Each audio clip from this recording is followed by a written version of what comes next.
After Assad uncovering the brutal evidence of his regime. After storming the presidential palace, the rebel forces are liberating the notorious prison known as the human slaughterhouse, where Assad's enemies were locked up and tortured, sometimes for decades. They believe that thousands of people are below this ground, and that's why so many are here now, waiting and hoping they'll get news. With the deposed dictator now hiding in Russia, the rebels triumphant and the people euphoric, at least for the moment. We ask what lies ahead for Syria as it tries to form a peaceful future from the chaos. Also tonight, Jay-Z denies he and Sean Diddy Combs raped a 13-year-old girl, condemning the claims as blackmail. Here's shocking evidence in court over the killing of schoolgirl Eliane Andam, allegedly stabbed to death after standing up for a friend. Government plans for digital IDs, allowing clubbers to prove their age via a new app. So would it pave the way for a national ID scheme? And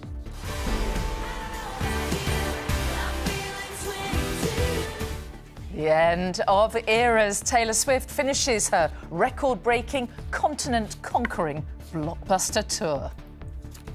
Tonight, we get to spend the last night of the Eras Tour with 60,000 beautiful people in Vancouver.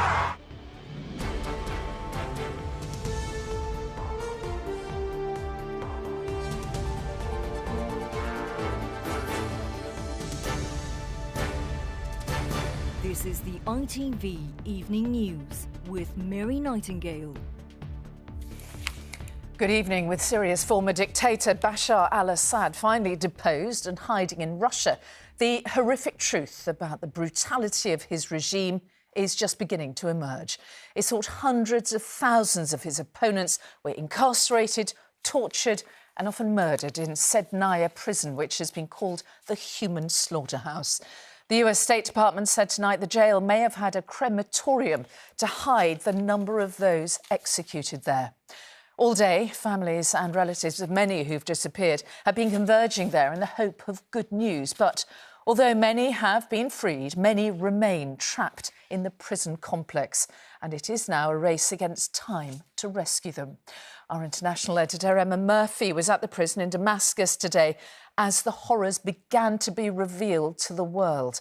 And a warning, her report contains images and details which you may well find upsetting.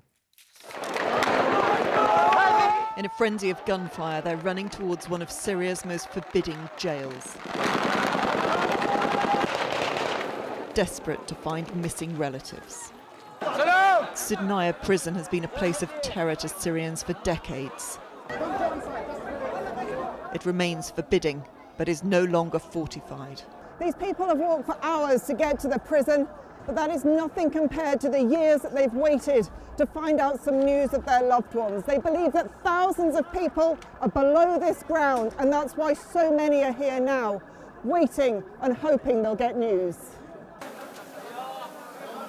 Hundreds of thousands vanished into this darkness, and though thousands have already been freed, the suspicion that more are confined deep below is haunting families. They're poring over documents that are being found in the hope of understanding what's gone on. And what a scene of desperation and hope this is. These people have just managed to get into the jail and found the documents. They hope that somewhere within them are the names of relatives they've been missing for years. This man tells me his wife, who was 7 months pregnant, vanished in 2013 along with his father and brother. Nothing has been heard of them since. This place was known as the human slaughterhouse, and it's not hard to see why. Each room seems to contain a different horror. It is overwhelming for those who now have a clearer idea of what befell those they love. This woman tells me of her 13-year-old son who vanished going to buy bread. Another, whose brother was held for 11 years, describes Assad as a criminal against who the whole world should take action. Yet as they seek the missing, they do so to the thud of continual airstrikes. as Israel seeks to stop any Assad weaponry falling into the hands of those who unseated him just over its border. Those forces are now celebrating their victory, and the price paid by regime loyalists is clear. Not just in the destroyed weaponry, but in the bodies of those who tried to flee and are now abandoned on the road where they died trying to escape. Damascus's streets are relatively calm, and many have ventured to the abandoned palaces of the Assad family to see how they lived and take revenge. Beneath one of the palaces, there are vast tunnels from which they could escape. They point to a despotic dynasty living in fear that one day they would need to flee for their lives. That day has now come.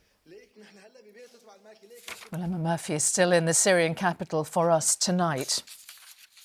There's a curfew in place in Damascus tonight that means that very few people are allowed to move around these streets between 5 in the evening and 5 in the morning. That's an attempt to keep control of the security situation.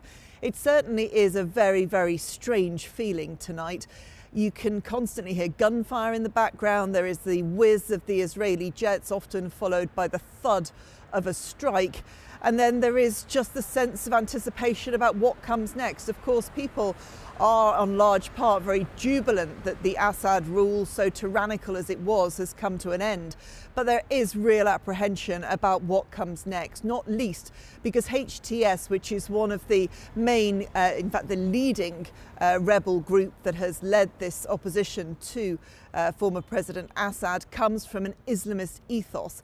And there is a worry, particularly in somewhere as secular as here in Damascus, about what that means going forward. And of course, there is also the warning of history. The Arab Spring that began back in 2010 and 2011 was meant to change this region, was meant to usher in better days for so many countries. And the reality for many of those countries is that things are not an awful lot better. It's one thing to overthrow a government. It's a totally different one to become a successful one. Our international editor Emma Murphy speaking to me from Damascus just a few minutes ago. So what do we know then about Mohammed al-Golani and his group HTS, which has stunned the world by taking control of Syria? What do they want now, and can they work with the rest of the world to bring peace? Here's our correspondent Sejal Courier with the details. Sejal. Mary, he was once a jihadist extremist. He is now poised to play a big part in Syria's future as the country turns the page in more than 50 years of Assad family rule. Labelled a terrorist by the US with links to al-Qaeda and with a $10 million bounty on his head, Mohammed al-Golani says he has now renounced his hardline radical past in favour of a Syria for everyone. It's all part of his long-term effort to rebrand, refashion and boost his legitimacy and be seen as a moderate revolutionary leader, even replacing jihadi militant attire for more Western-style clothes. Let me talk you through his radical roots. His ties to al-Qaeda stretch back to 2003, when he crossed into Iraq to fight US forces, spending 5 years in a US prison.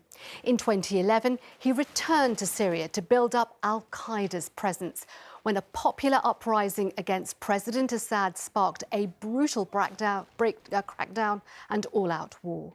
5 years later, he severed ties with al-Qaeda, creating a more Syria-focused anti-government front, eventually rebranding the group as Hayat Tahrir al-Sham, or HTS. Under his leadership, it united rebel groups, becoming a dominant force in Idlib, northwest Syria's largest rebel stronghold. The aim? To demonstrate his ability to wage war and also to govern effectively by prioritising stability and public services. But the group also crushed other militant factions, consolidating its power and dominating the scene. Now, to Syrians, including minorities, Golani and HTS are promising safety. To neighbours and other powerful nations, they're pledging peace.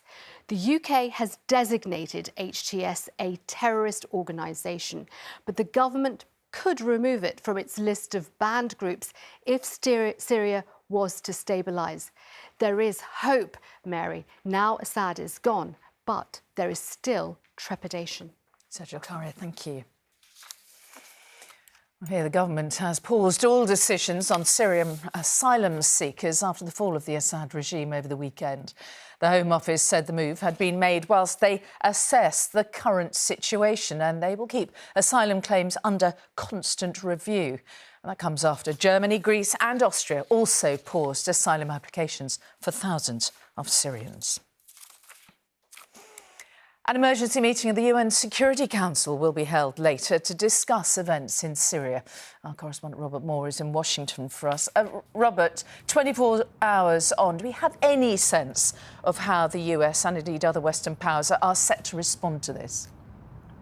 Well, I think despite those remarkable images brought to us by Emma from Damascus, the actual kind of policy-making decision makers here are going to be pretty cautious, not just in Washington, but also in European capitals. Everybody remembers the scenes in 2003 in Baghdad after Saddam Hussein fell, and the joy and the toppling of statues. They remember similar joyous images out of Tripoli in 2011 when Muammar Gaddafi fell from power. Both countries ended up in extreme dysfunction, chaos and violence, and arguably Syria is a much more complicated nation state than those, fragmented on the ground, but also facing sort of a multitude of sort of great power competition all around it. So I think here in Washington, for example, there will be satisfaction. This is a significant strategic reversal for Moscow and for Tehran, but they will also be asking a lot of kind of important questions. You know,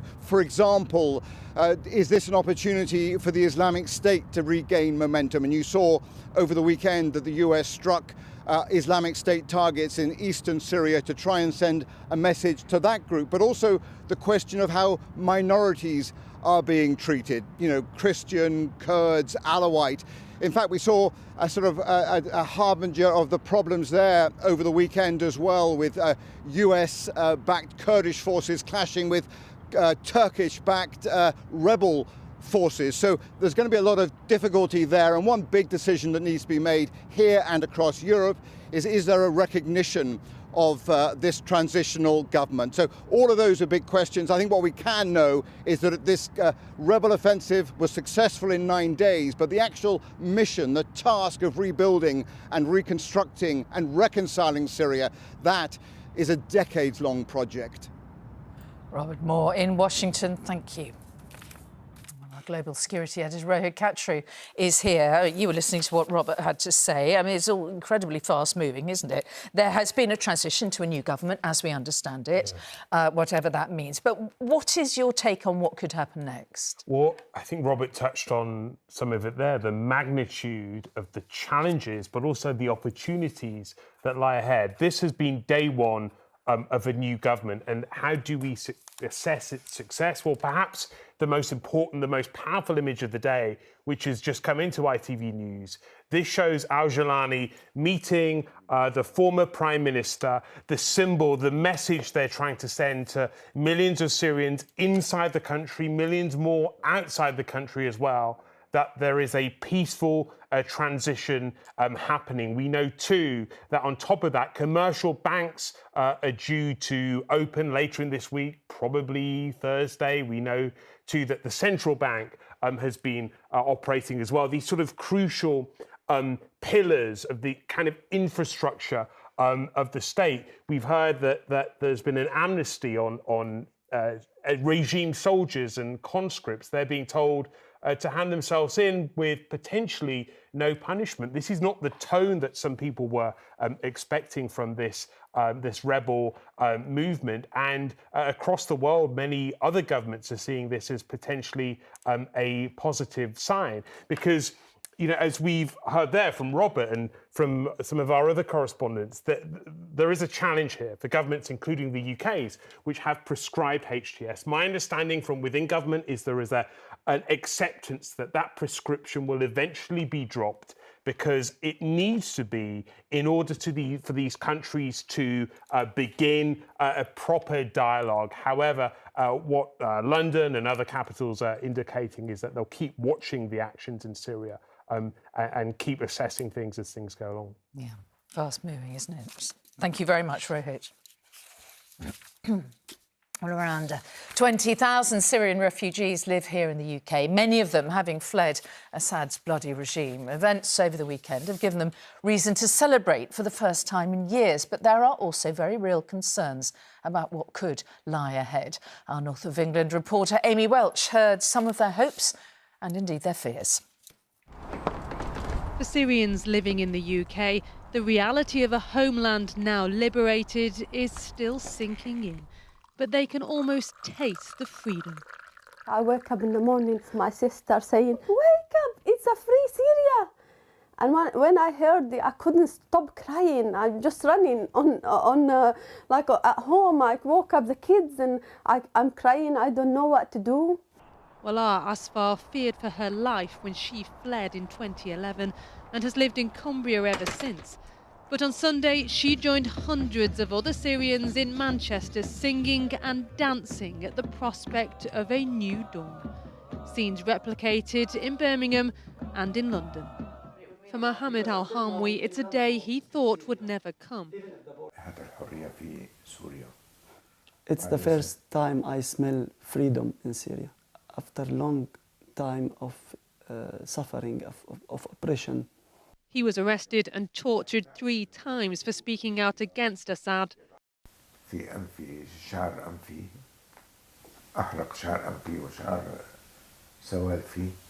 took the matches and he burned my nose hair and my hair here. His sister still lives in Damascus, where electricity barely lasts an hour. And while there is hope at last of a brighter future, for Khulud, that hope has already turned to despair. Her brother was one of hundreds locked up. Do you fear that your brother may have been killed? We all know that the regime was the most vicious, the most brutal regime on earth. And they couldn't tolerate the large numbers of detainees in their detention centres. I think they killed them. And for those lucky enough to escape, the time they spent being tortured still haunts them. And they were hitting us all the time with the weapons, no matter where the weapons comes, head, shoulder, whatever, yeah? They just they were enjoying beating us. But Fawaz's family are now safe. His fight was not in vain. I wish my country would be a safe country for all the Syrians. And now that Syria is finally free, its people can return. Amy Welch, ITV News. Well, there's plenty more still to come on the ITV Evening News, including the Syrian filmmaker who brought ITV News the stories from the front lines at the risk of his own life and that of his family's. The regime came after my sister and just to get to me. The US lawsuit accusing the rapper Jay-Z of raping a 13-year-old girl alongside Sean Diddy Combs. Sacked with immediate effect, the Premier League's decision for referee David Coote. All of that and more after the break. Join us then.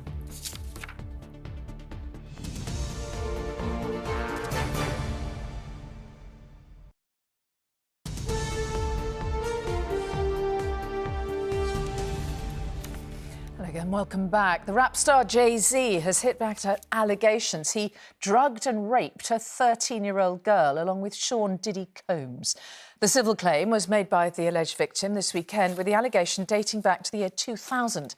Jay-Z, whose real name is Sean Carter, took to social media to call the claims a blackmail attempt and says he wants to expose the lawyer who brought the case against him.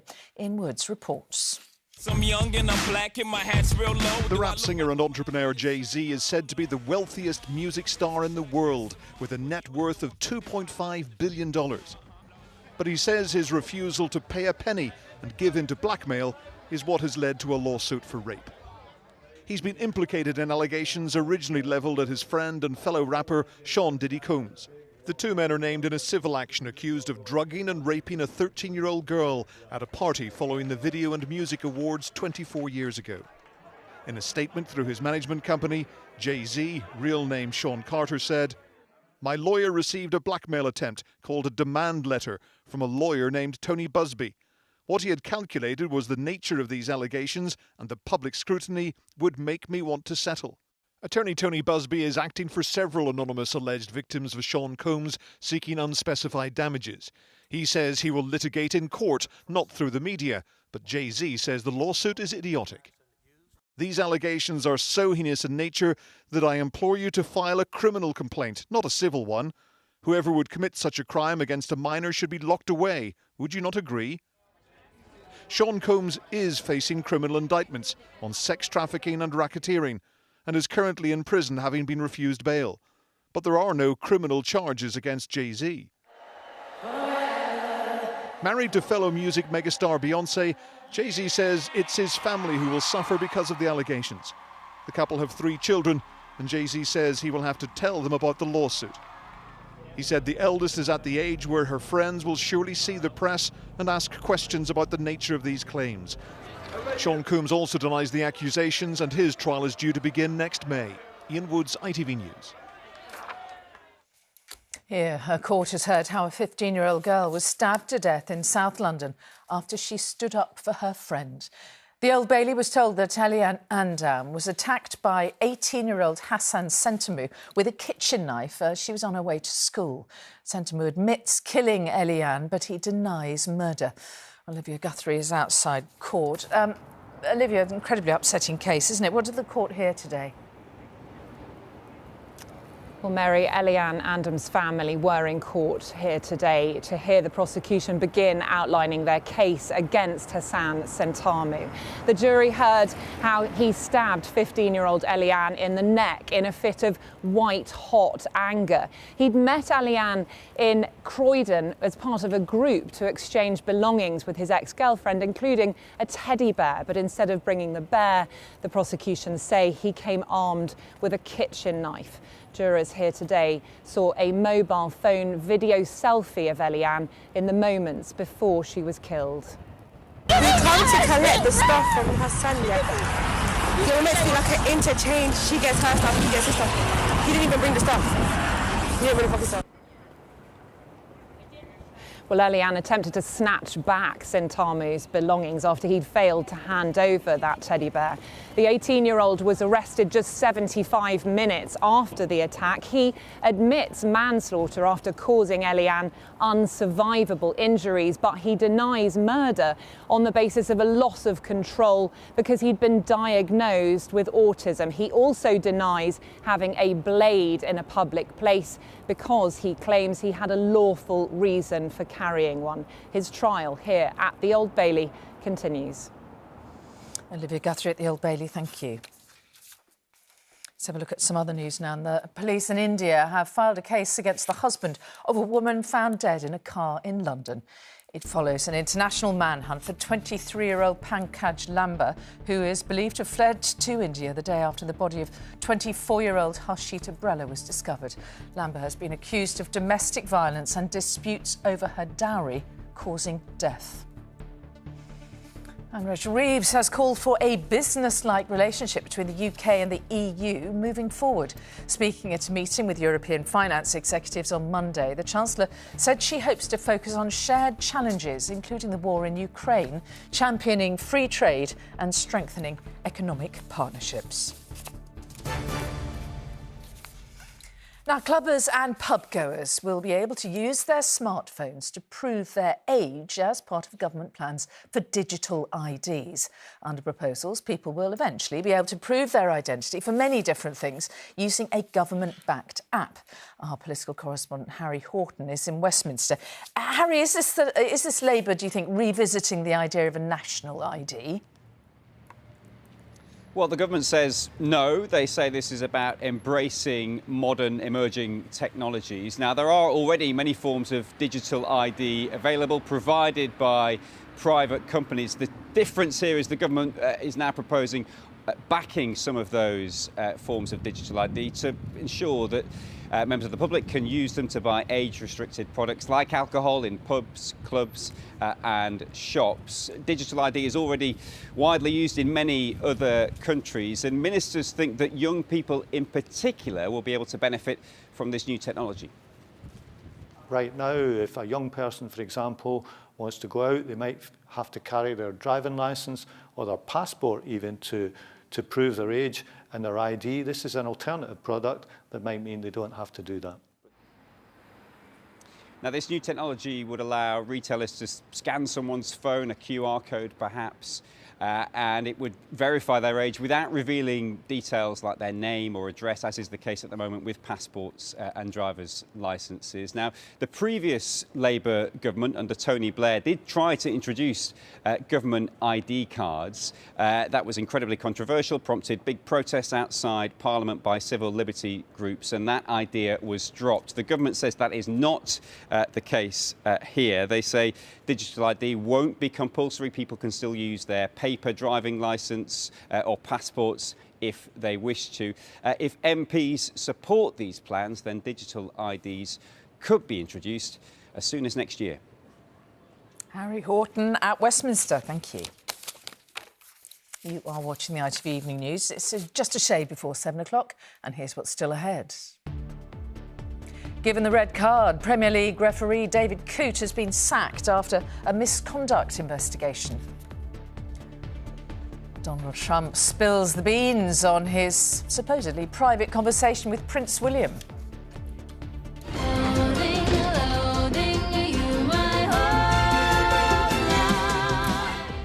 The nominations are in. Who's headed for the Golden Globes and who's going to be left behind? And welcome to the Eras Tour!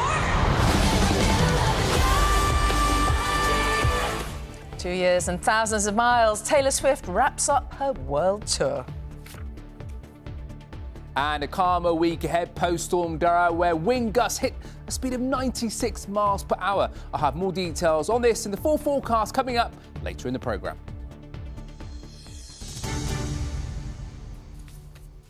Well, that's all still to come. But before all that, among the many Syrians welcoming the overthrow of Bashar al-Assad is filmmaker Humam Husari. During the brutal and bitter civil war, Humam bravely documented the experiences of ordinary Syrians for ITV News. He helped highlight the appalling suffering of children caught up in the conflict, and he confirmed the use of chemical weapons against civilians. In the end, though, the fighting came too close and Humam had to flee the country with his wife. Well, now the Assad regime has fallen. Humam told our correspondent, Gareth Vincent, what it means to him, and he also shared his hopes and his fears for his homeland and its people. With a little handheld camera and a laptop, Humam told the story of his country's darkest days. In the years when Syria's civil war was at its height, he lived in a rebel-held corner of Damascus, bearing witness to the daily brutality of the Assad regime. Hello, Humam. Hey, Gareth. It is a happy day in Syria. The happiest. We're not afraid anymore of anything. The fear is over.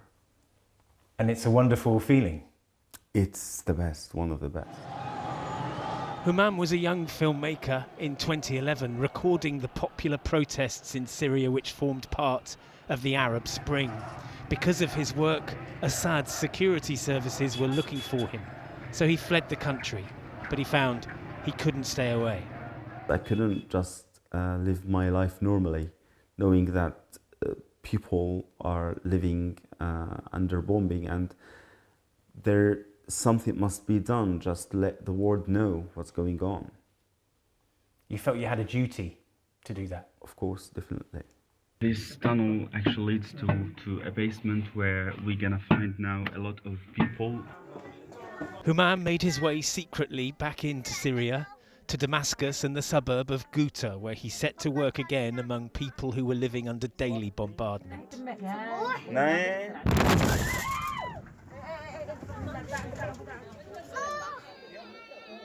I think somehow the camera creates some kind of a shield between you and what you are trying to film. Yeah.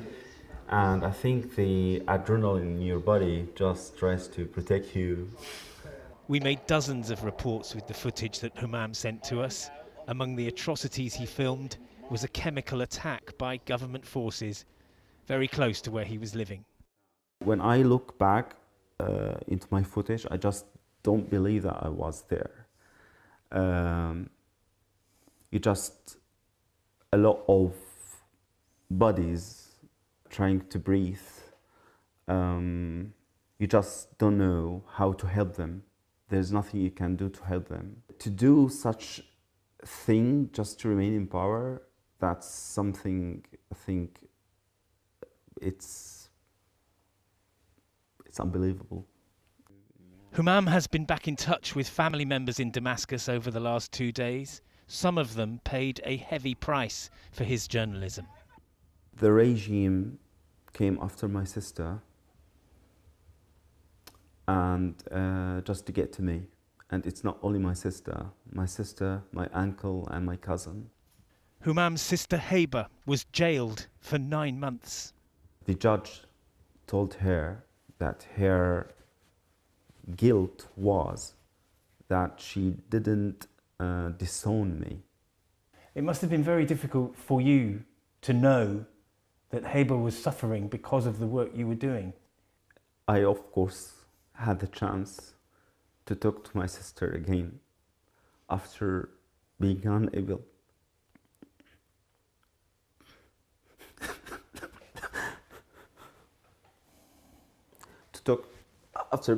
to talk to her for years. And she told me that she said, I'm happy that they didn't get to you, both of us. We can now plan to live together again in Syria or to build our country again. So that's a pretty good thing, isn't it? There are thousands of stories of the courage and resilience it took to resist the tyranny of the Assads. Humam told many of them, and in doing so, he wrote his own. Geraint Vincent, ITV News. OK, let's get an update now on what's making the news tonight. The world continues to react to the fall of the Assad regime in Syria. The UN Security Council has met behind closed doors as hundreds of Syrians try to cross the Turkish border to return home. And in the last hour, New York police say a 26-year-old man has been arrested in connection with the killing of a healthcare boss. The man was arrested in Pennsylvania and has a weapon consistent with gun used in the shooting. The suspect was in a McDonald's and was recognized by an employee who then called local police. Responding officers questioned the suspect, who was acting suspiciously and was carrying multiple fraudulent IDs as well as a U.S. passport. Upon further investigation, officers recovered a firearm on his person as well as a suppressor, both consistent with the weapon used in the murder. That story is just breaking while we're on air. Now, moving on, and the Premier League referee David Coote has been sacked tonight after making foul-mouthed remarks about the former Liverpool boss Jurgen Klopp. Coote was suspended last month after a video emerged of him making those comments, and a second video appeared to show him snorting white powder. Here's our sports editor, Steve Scott. From discussing booking a player ahead of a game, making disparaging comments about former Liverpool manager Jurgen Klopp, and being under UEFA investigation for seemingly snorting a white powder, David Coote faced a catalogue of allegations. Sacking him with immediate effect today, the referee's body, the PGMOL, said David Coote's actions were found to be in serious breach of the provisions of his employment contract, with his position deemed untenable. Supporting David Coote continues to be important to us, and we remain committed to his welfare. Coote was first suspended last month when a video circulated showing him making foul-mouthed observations about Klopp and Liverpool. What do you think of Jurgen? A separate video allegedly showed him sniffing what appeared to be a white powder. The FA then launched its own investigation into allegations Coote talked about booking a specific Leeds player before a game and then went on to give that player a yellow card. At the time of those claims, Coote said he respected the integrity of football and had always refereed impartially and to the best of his ability. When you saw these clips and you saw a referee having a go, a senior referee having a go at a manager in the Premier League, that's an absolute no-no. And therefore, whilst I'm sad that someone has thrown a career away, I'm also annoyed that he's damaged and tarnished some of the reputation of our referees. It's almost certain Coote will never referee at an elite level again. But other questions remain unanswered. Why did the career-ending videos emerge in the first place? And is he getting the support he now needs after such a public fall from grace? Steve Scott, ITV News. The President-elect Donald Trump says the Prince of Wales told him King Charles is fighting very hard as he continues to receive cancer treatment. Speaking to the New York Post, Mr Trump said the situation is sad and he also called Prince William very handsome after the pair met in Paris over the weekend. Well, Lizzie Robinson is here. The President-elect would seem to have broken royal convention by actually spilling the beans on what was allegedly said, or not, yes? Well, listen, Mary, cameras were allowed in to capture the very top of this 40-minute meeting, and we were later told that the pair had discussed a range of global issues and that the President-elect had shared some memories of the late Queen. However, the rest of the meeting was private, or at least it was supposed to be. But Donald Trump has now told the New York Post that the pair had a great talk and that they spoke about both the King and the Princess of Wales, who have both, of course, received cancer treatment this year. And he said, I asked him about his wife and he said she's doing well. And I asked him about his father and his father is fighting very hard and he loves his father and he loves his wife, so it was sad. Well, there's been no reaction from Kensington Palace about these personal remarks. They've been keen to focus instead on discussions between them about the special relationship and also, as they call it, William's evolution as a global statesman. OK, Lizzie Robinson, thank you. The Welsh Government is bringing in new laws to manage the country's potentially dangerous abandoned coal and non-coal tips. There are more than 20,000 disused tips around Wales, a relic, of course, of its proud mining past. But they can pose a huge safety risk. Just last month, tons of muddy waste was washed through the streets of a village in the valleys caused by Storm Bert. Our Wales reporter Rhys Williams explains what could change. Whoa. Coal tips are a major problem in Wales. This landslip in Tylerstown 4 years ago was a wake-up call, kick-starting a process by the government to shore up the enormous piles of coal waste which cast a shadow over so many valleys communities. But the landslips keep coming, this time in the former mining village of Cwmtilleri during Storm Bert a fortnight ago. Black sludge broke its way into Russ and his wife's home after the storm. Today it's mostly been cleared away, but they feel stuck. Probably we should move, but we didn't. I was 72 years of age, so wife's 71. So, as much as it could happen again, we're edging our bets that it won't. Others aren't so sure. Stacey Rose and her family have been told they can move back in, but they don't feel safe anymore. My daughter doesn't sleep. She keeps saying the mountain is going to come down on us. She constantly wakes up. She don't go to sleep until early hours in the morning. So I'm like, I'm not putting my kids through that, so I don't think it's safe. Since the landslip in Tylerstown 4 years ago, millions have been spent to make the site safe. But there are 360 high-risk sites across Wales just like this. Not only was it terrifying to witness, the landslip here in 2020 reopened an old, painful wound in communities like this one across the South Wales valleys. The Aberfan disaster saw a coal tip collapse into the village, destroying 18 homes as well as Pantglas Junior School. 116 of the village's children were killed. Today, the Welsh Government announced a new bill to deal with the dangerous tips which remain, but facing enormous costs it wants more than the UK Government has promised. The First Minister said she was confident she could get more than that 25 million. She had a meeting with the Prime Minister on Friday. Do we know if you've got it yet? We are raising this in every single meeting. The coal mines here created wealth for the UK. Now, on that basis, the UK needs to help us going forward. For centuries, these hills produced enough coal and money to fuel a nation. But now it's payback time, and governments will have to dig deep. Rhys Williams, ITV News, the Rhondda.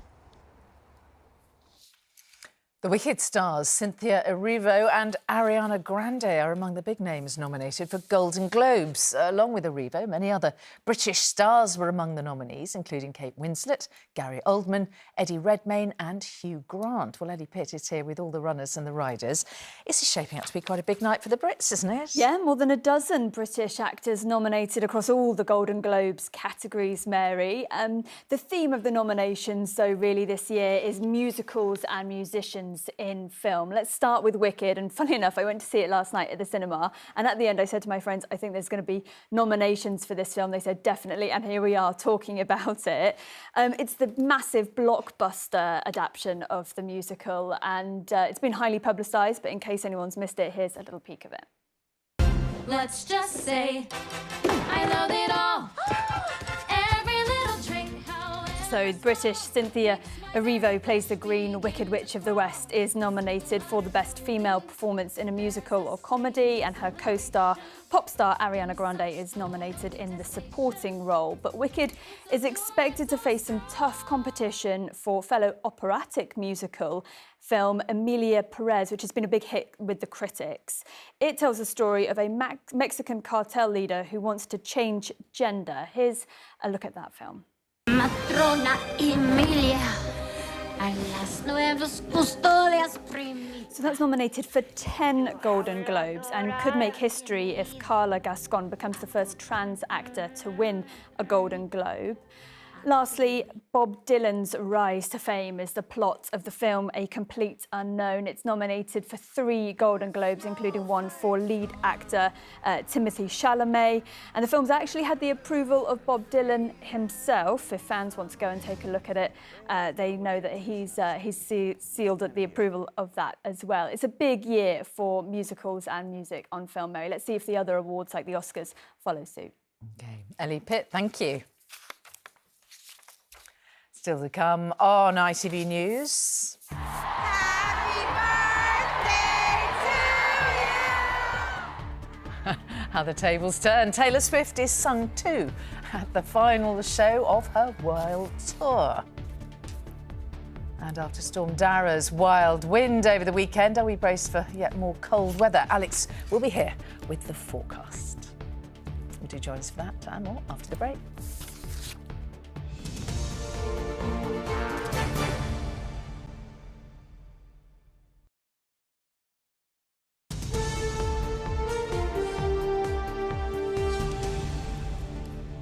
Hello again, welcome back. Time for the weather now. Alex is here. Storm Dara set some records, didn't it? Yeah, certainly some weather station records in terms of wind, which we'll take a look at in just a second. But let's get a reminder of just how bad things were over this weekend. Storm Dara arrived on Friday, whipping up the seas as these high winds, severe gales, in fact, caused damage. This was the scene in Llandudno over the weekend, damage to the pier here. And of course, it wasn't very easy for pilots landing across a number of airports, but take a look. This was Heathrow just on Sunday, actually. A failed landing here, taking off for safety. Very windy conditions still, although through Sunday, the winds did tend to die down, but they were still quite breezy. In fact, at Minehead, the wind was still whipping up the sand. You wouldn't want to catch any of this in your eye, but certainly blue skies moved in once the storm had passed. But yes, definitely some record-breaking winds. Let's take a look at the top gusts that we had as we headed through the weekend. Berryhead, Devon, 96 miles per hour. That is a new record for that weather station. As for the pressure pattern setup as we head through the next few days, while things are going to be quietening down, you'll be glad to hear we're looking at high pressure, larger in control as we head through the next few days. Certainly a fair bit of cloud cover expected, but at least it will be on the drier side. The best spells of sunshine certainly will be further north. But you may have noticed a bit of a chill in the air today. The cold is going to be a bit of a theme, and we are expecting temperatures to drop even more as we get towards the end of this week, creeping into this weekend. But for the forecast for the next couple of days, let's take a look at that right now.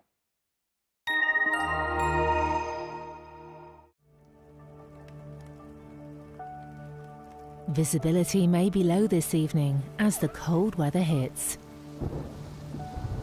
Heinz Soups sponsors ITV National Weather. Well, let's start by taking a look at the air mass over the next few days. And you can see that we've got cooler air over the UK at the moment. Briefly, slightly milder conditions move in, but you can see towards the end of this week, that colder air does push back in from the north and northwest. So you can expect some pretty cold nights to come at the end of this weekend over next weekend. As for conditions on the pressure pattern setup, as I say, a more zoomed in look does show that high pressure really keeping things settled as we head through the next couple of days. But there are some weather fronts around, but that high pressure mostly keeping those at bay. In fact, through today, we have actually had some outbreaks of rain down towards the southeast. So let's take a look at that right now. And you can see it is becoming much more showery in nature and will start to disappear as we head through these small hours of Tuesday. Elsewhere, it's dry. We're going to hold on to a fair bit of cloud cover across much of England and Wales, but across Scotland, Northern Ireland, where we do have the clearest skies and also the coldest of our nighttime temperatures, so slipping below freezing, certainly in countryside areas. So certainly a frost on the cards here, but a bright but chilly start to the day here tomorrow. That's where the best of the sunshine is going to be for Scotland, Northern Ireland, maybe some northern parts of England, and perhaps out towards some western fringes of Wales. But you can see as we head further inland eastwards, pick up more in the way of cloud cover, so a fairly dull day for many parts of England, it has to be said. Temperatures are going to be at around 6, 7, 8 degrees Celsius at the very best. Factor in a bit of wind and it will feel a fair bit colder. Brighter skies in the north, but temperatures here maybe at around 1 or 2 degrees, so wrap up warm. Heinz Soups sponsors ITV National Weather. So there you have it, calmer conditions through the course of this week, but that cold starting to dig in, particularly towards the end, and also a cold day to come tomorrow in the north. So maybe grab an extra layer over the next couple of mornings. OK, will do. Alex, thank you. And finally tonight, the moment thousands of Taylor Swift fans sang to their hero. It was to mark the megastar's final show of her Eras tour and to celebrate her upcoming birthday. Here's Mahathir Pasha on the Swifties' Serenade.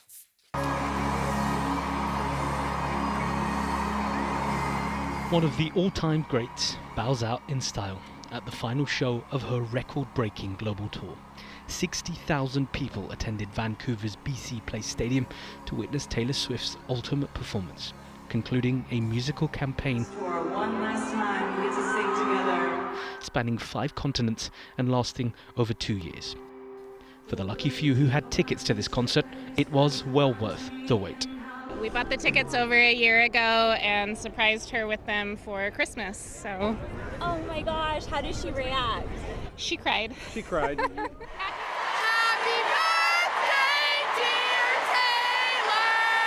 As her fans sang to her in Canada ahead of her 35th birthday, the megastar described the tour as the most exciting experience of her life. And welcome to the Eras Tour. 149 shows down and over 10 million tickets sold, Eras has become the highest grossing tour of all time. Dubbed Swiftonomics, the star has left a noticeable impact on the global economy and in the UK.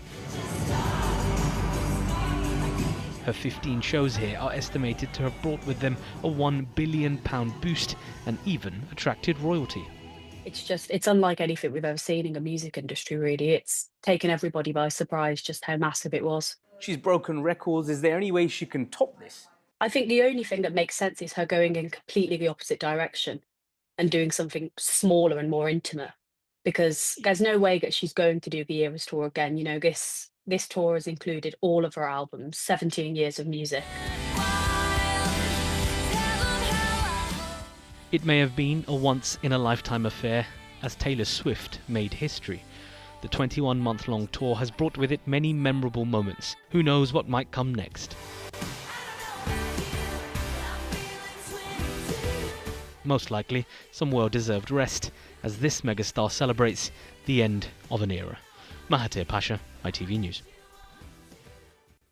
And that is all for now. Julie's here with the latest on News at 10, but from me and the Evening News team, bye-bye.